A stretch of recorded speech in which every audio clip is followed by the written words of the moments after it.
Immediately she sat beside me. I could tell she was happy.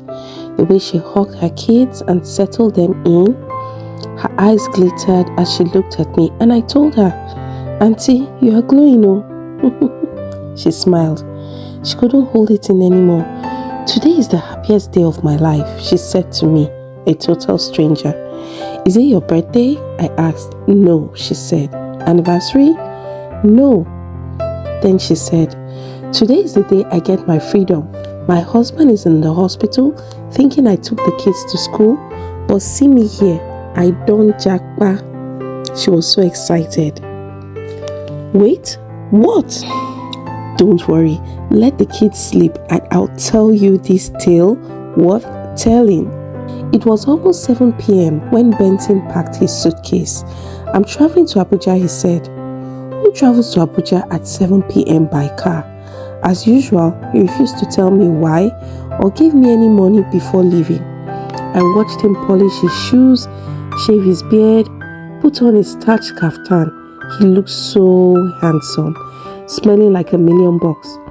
Just like when we met 7 years ago. But my children hadn't eaten and I had nothing to give them. "Benson, please drop something small for Junior and Patience. I've exhausted everything I had on Junior's hospital bill." He didn't even look at me. He just closed his suitcase, banged the door, and then I heard he drove off. We didn't matter to him. Tears have always been my food in this marriage. I met Benson at the bank when my salary was withheld. He was kind, friendly, and helped me promptly. It was an NIN issue which he helped me to get sorted. That's how we started. But after marriage, everything changed. Money entered his hand, he was being promoted, and he didn't value me anymore. When he was now the bank manager, it became worse. He didn't even take care of his children at all. I was the only one taking care of them. He would make sure I exhausted all my savings before giving us paltry sums to get by. He behaved like I was a slave and he was my master. The more I tried to impress him by making his meals, cleaning, taking care of the babies, all on my income, the more distant he became. Then came the women. Phone texts, missed calls. One time, he took his vacation and traveled to London with a customer. I didn't even know he was on vacation.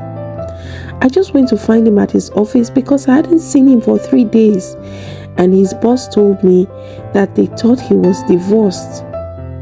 It broke me that he abandoned his family with nothing. It was like I was married but living single. My heart tore to pieces that night. I didn't even know he had an international passport. He was having the time of his life, and here I was in the dark, no electricity, in a room filled with mosquitoes, trying to help my children sleep. The night after he left, I made the last meal we had, smoked fish and gari. I didn't know how long it would take for him to get back from Abuja. The next day at work, I tried to hide my pain while teaching. My children and I are in the same school. There was no light at home still, and so I held my children till they slept. Then I heard in my sleep, "D, D," the way Benson used to call me years ago. I opened my eyes. It wasn't a dream. "I'm outside, please open the gates." I was surprised. Why would he be outside? Where is his key? What's going on?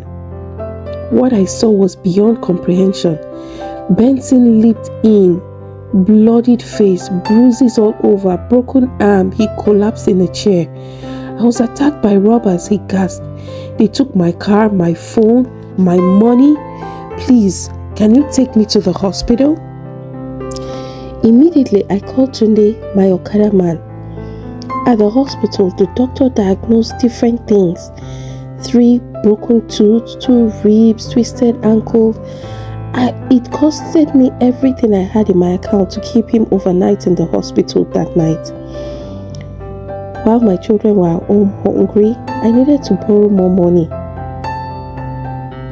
I had withdrawn my last 20,000 naira I kept for my contribution at work and was walking to the hospital with patients on my back when I heard a familiar horn. That was our car. A strange man was driving it. I looked up boldly as the man parked the car close beside me, and I said, "Sir, is this your car?" And he looked at me and said, "Are you Diamond? How is your husband? Is he still alive?" I was like, "What are you doing in our car? What did you do to my husband? Are you the one who attacked him?" And he said, "Please get into the car. I have something to tell you." I looked at him closely. Something in the way he looked at me told me that there was much more to this story. When I finally got in, what this man told me was just too big to digest. He said, "I'm Abdul.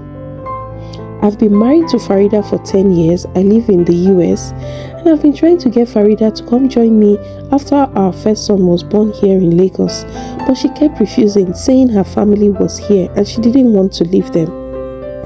After my second son, I came over to Nigeria, and just one look at Ahmed while he was just 3 weeks old, I knew that he wasn't mine. My spirit just told me, and so I hired a private investigator." Wow, this was now making sense to me. Then he paused.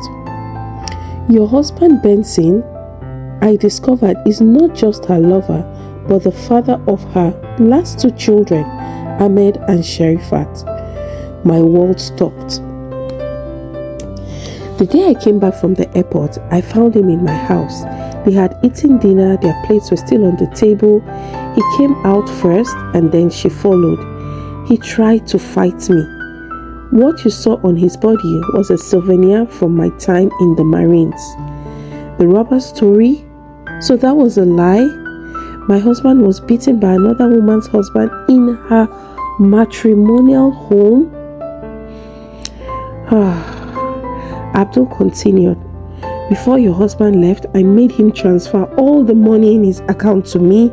I collected his phone, I collected his car key, and he has over 50 million in his account." 50 million, you say? And I was scraping by, struggling to feed the kids? "I don't need his money," Abdul said, and he was pulling out his phone. "I have been looking for you, and I'm transferring everything he has to you. Use it to start a better life, because this man you have is not your husband. I have a travel agent who can help you relocate to the US. In fact, if that's what you're interested in, I can give you his contacts right here." And just like that, 50 million landed in my account. I had the money now, but obviously my marriage was over.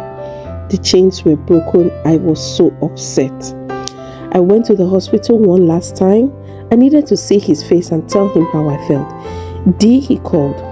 When he saw me, I looked at him. He had bandages wrapped around his body, but he still talked to me like nothing happened. "Benson," I said in the coolest tone, "let's make a report to the police to get our car back." No, he said. "God will give us another one.